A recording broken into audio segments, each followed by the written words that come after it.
उच्च तकनीक दिखाने के लिए रेगिस्तान में मृत्यु के देवता ने अपनी शक्ति का प्रतीक कुत्ते के सिर वाला मुखौटा उतार दिया। उसके बाएं दाएं संरक्षक जिनकी त्वचा काली थी उसके पीछे चलते हैं। यहाँ तक कि आमतौर पर ऊंचे दर्जे वाले फराव की असली पहचान धीरे धीरे सामने आती है, लेकिन सम्मानित और भव्य मुखौटे के नीचे छुपा चेहरा एक किशोर का था। यही वही व्यक्ति था जो मानव सभ्यता का जन्मदाता कहा जाता है और हजारों वर्षों से जीवित था। परंतु किसी को भी यह पता नहीं था कि फराव का असली स्वरूप एक दूर के ग्रह का आक्रांता था। अमृता पाने के लिए उसने अपनी आत्मा को आदिम मानव में स्थानांतरित किया, क्योंकि उसने पाया कि भले ही मानव शरीर कमजोर है, विशेष खनिज युक्त चिकित्सा कक्ष के माध्यम से इसे आसानी से पुनर्स्थापित किया जा सकता है और जीवन को शाश्वत बनाया जा सकता है। दुर्भाग्यवश पृथ्वी पर वह खनिज, जिसे इंक्वाडा कहा जाता है, मौजूद नहीं था। इसलिए फराव ने तारकीय द्वार स्टारगेट खोला और प्राचीन मिस्र के दासों को दूर के अबिदोस ग्रह पर भेजा। वहां वह अपने आप को सूर्य देव कहकर अधिनायकता करता और आदिम मानवों पर अत्याचार करता। लेकिन जैसे जैसे पृथ्वी पर सभ्यता विकसित हुई, दास जनसंख्या ने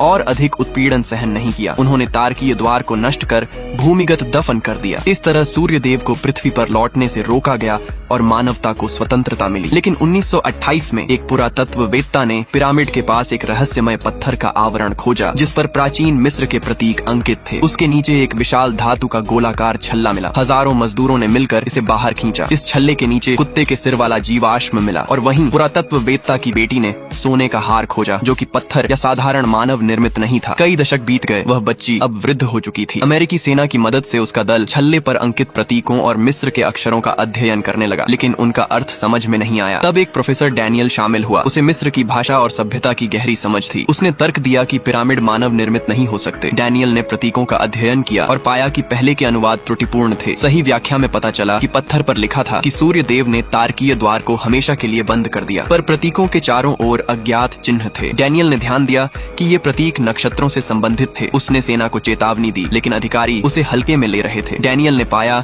कि छल्ले पर अंकित संकेत एक पूर्ण तारकीय नेविगेशन सिस्टम का हिस्सा थे। 7 कोऑर्डिनेट से तारकीय द्वार खोला जा सकता था। छल्ले में केवल 6 अंक थे। डैनियल ने गणना पूरी की और सेना को छुपा हुआ 7वां अंक दिखाया। तुरंत एक विशाल धातु का छल्ला सक्रिय हुआ। एक जल तरंग जैसा पोर्टल खुला और दूसरे ग्रह से जुड़ गया। सभी लोग हैरान थे। सेना ने एक अन्वेषक वाहन भेजा। डेटा से पता चला कि पोर्टल ने सैकड़ों मिलियन प्रकाश वर्ष की दूरी पार कर दूसरे ग्रह तक पहुंचा, लेकिन सुरक्षा कारणों से जनरल ने कनेक्शन काट दिया। डैनियल ने स्वयं तारकीय द्वार की पहचान करने वाले प्रतीकों की जिम्मेदारी ली। सेना ने उसकी योजना के अनुसार प्रशिक्षित सैनिकों की टीम भेजी। तारकीय द्वार के माध्यम से डैनियल और सैनिकों ने अनजाने ग्रह पर प्रवेश किया। वहां वे भव्य पिरामिड और रहस्यमय मंदिर पाए। चारों ओर पुरानी और रहस्यमय ऊर्जा फैली थी। सुरक्षा और पर्यावरण का निरीक्षण करने के बाद डैनियल ने पाया